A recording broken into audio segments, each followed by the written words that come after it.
So, hello guys, what's up? It's me again, si Mima Alicia nyo at nagbabalik ulit para sa ating panibagong bardagulan.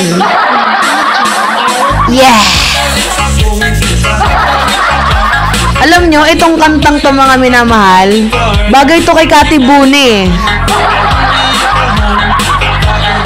Ang tahong ni Buni.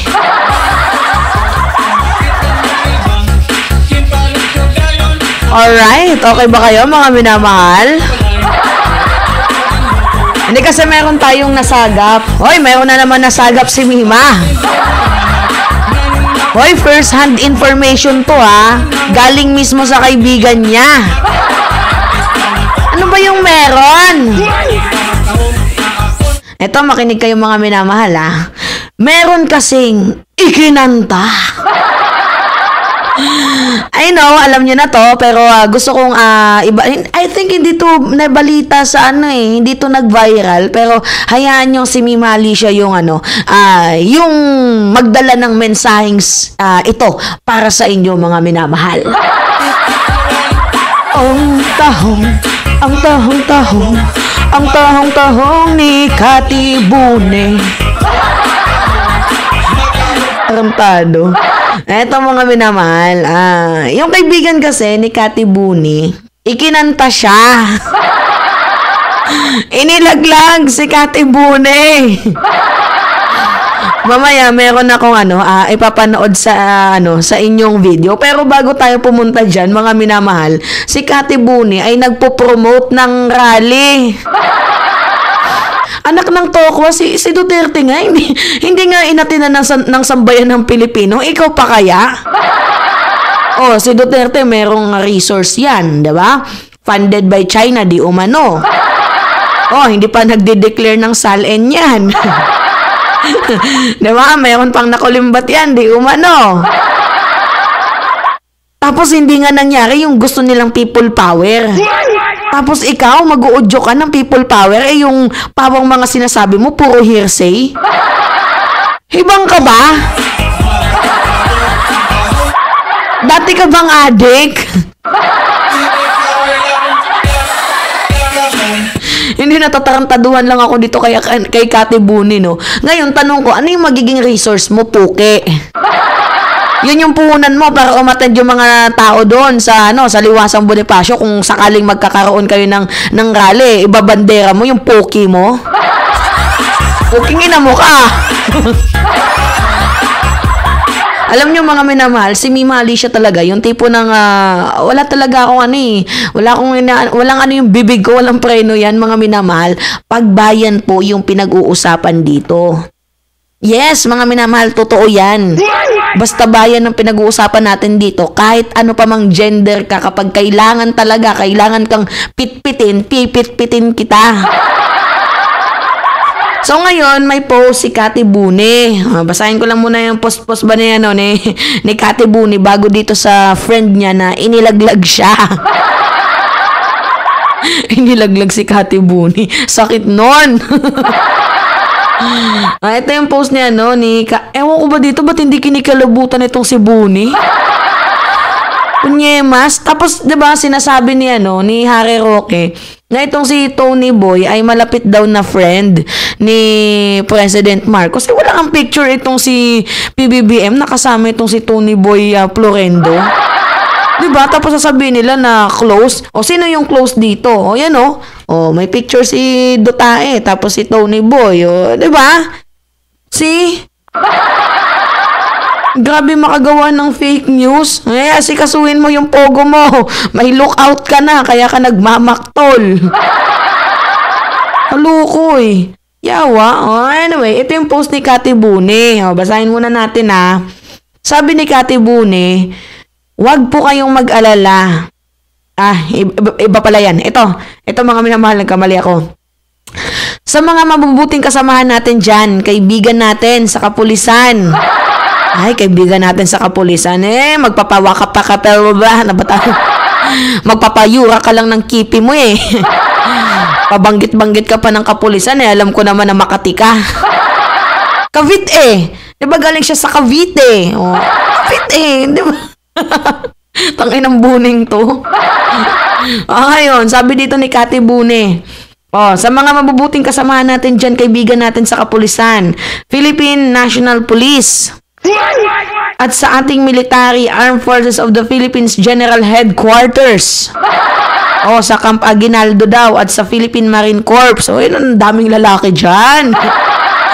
Diba ang kipay mo dyan? Diba?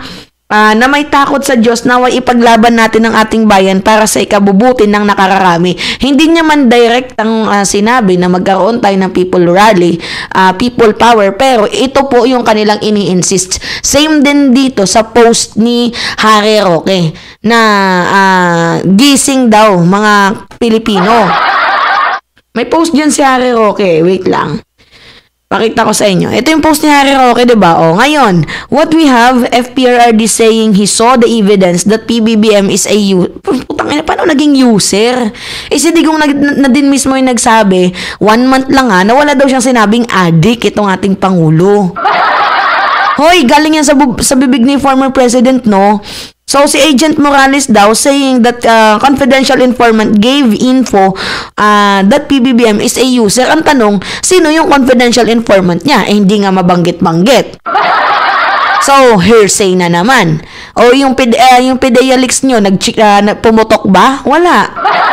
Patay yung issue. Hindi na tinalakay muli. Bakit hindi na tinalakay muli? Kasi nga, wala naman sense. Ang ina talaga ni Bato de la Rosa, nagsayang ka ng pera ng taong bayan tapos wala kaming napala sa'yo. Tapos yung recent na yung sa KOJC, pinagtanggol nyo pa yung isang pugante. Talaga itong ito alam nyo, itong PDP laban, may mga kaltok na ata to sa pag-iisip, no? May mga tiniling, basta talaga DDS, may mga ganun-ganun. Lagi nyo sinasabi si Trillanes may tililing, tapos ngayon makikita namin kayo pala yung may pagkaganon-ganon. Kayo yung may sintu-sintu eh. Tingnan nyo yung mga pinanggagawa ninyo. Masyado kayong desperado. Di ba kayo nahiya niyan? Sabi dito, Nikki Coseteng saying that in their circle, it was widely known that PBBM is a user. Nasaan yung ebidensya doon? Hearsay na naman. Alam nyo guys, kapag may ebidensya talaga, maniniwala si Mima. Pero hanggang sabi-sabi lang, hindi nila mabigyan ng substansya yung kanilang mga statement. Kiss tayo dyan.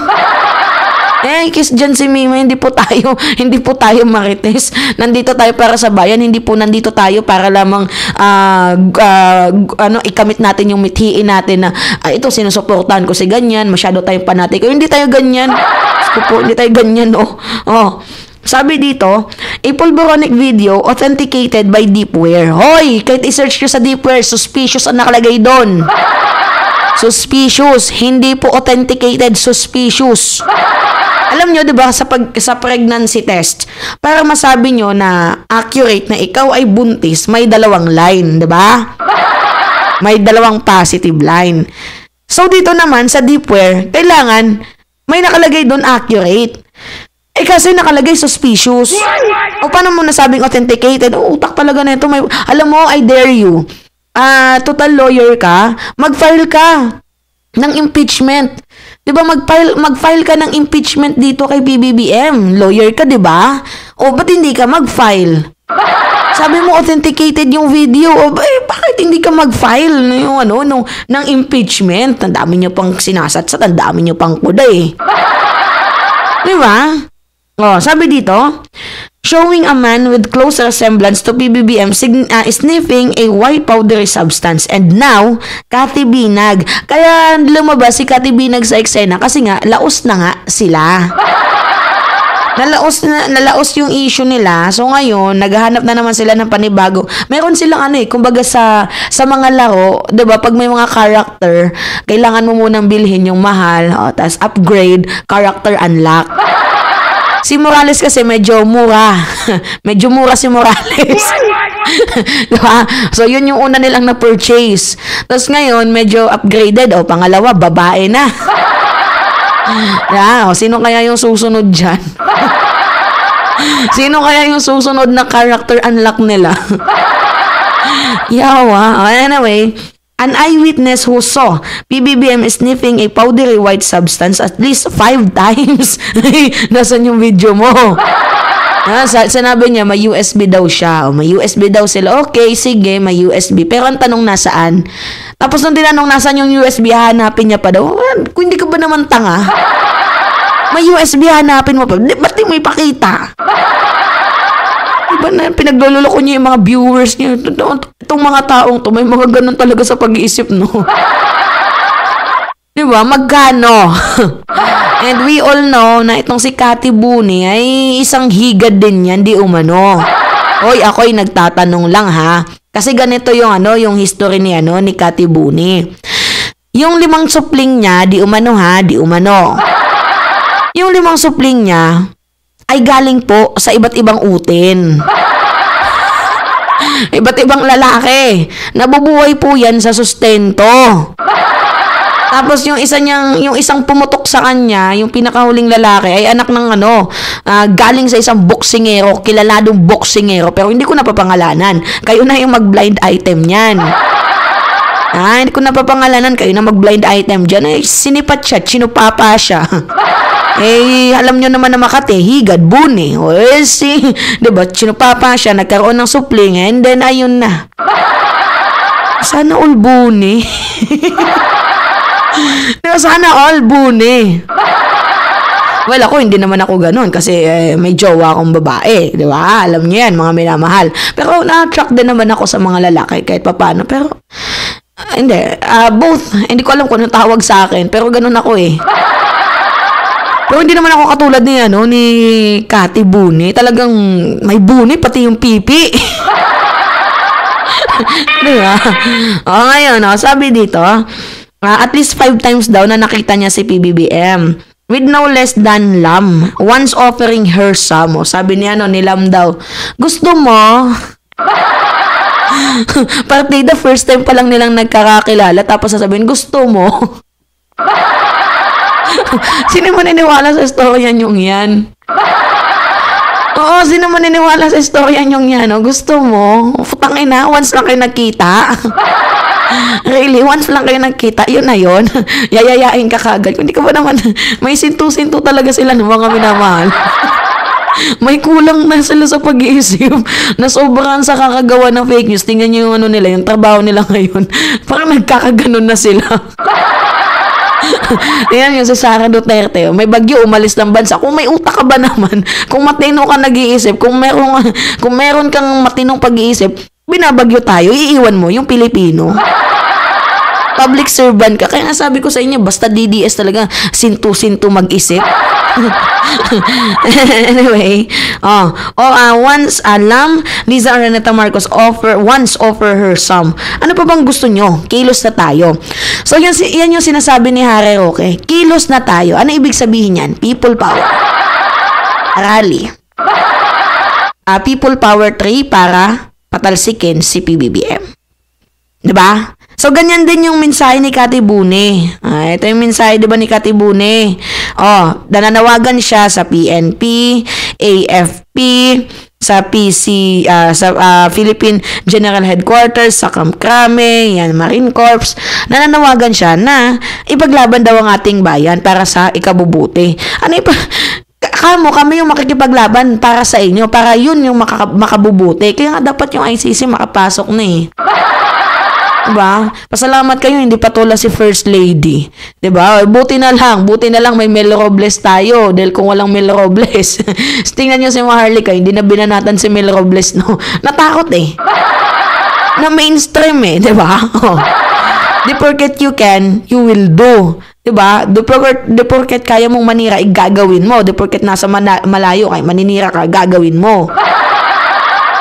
So ngayon, itong si Cathy Buni, inilaglag ng kanyang kaibigan. Ito sabi ng kanyang kaibigan, panoodin yung mga minamahal. 4 minutes to And then 3 minutes and 48 seconds. Panoodin nyo to. Kaya po may mensahe ako kay Cathy. Kat, ikwento mo kung ano yung totoo.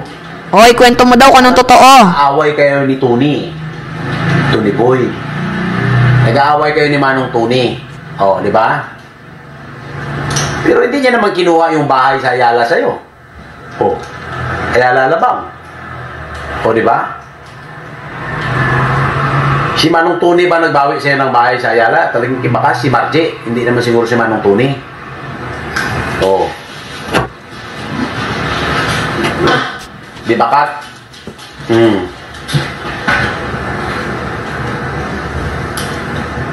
Alam ko, Kat, ang target mo dyan una-una na wasakin, si Manong Tony. Siya ang iyong target. Collateral damage lang si BBM. Kung nagagabaw ka, at ang iyong acquaintances sa mga DDS at maisog, eh siyempre sobrang lalim. Di ba, Kat? Di ba? Eh lalo na yung grupo mo sa GCI. Oh, di ba? may mention. Yan nun, mga kaklase ni Inday Sara yun. Si Net, di ba? Kaklase ni Inday Sara. Oh. Eh very close ka nung kay Net. O sino pa? Gusto mo pangalanan ko isa-isa? Oh. In so many instances, we're together. In the White House of Manong Tony Boy. Oh. Diba? Oh. Okay?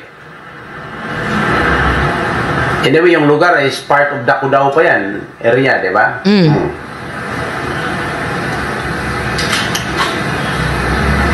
Nag-host kayo ng party madalas. Ini-invite nyo kami. Oh. Oh. So, I know the story.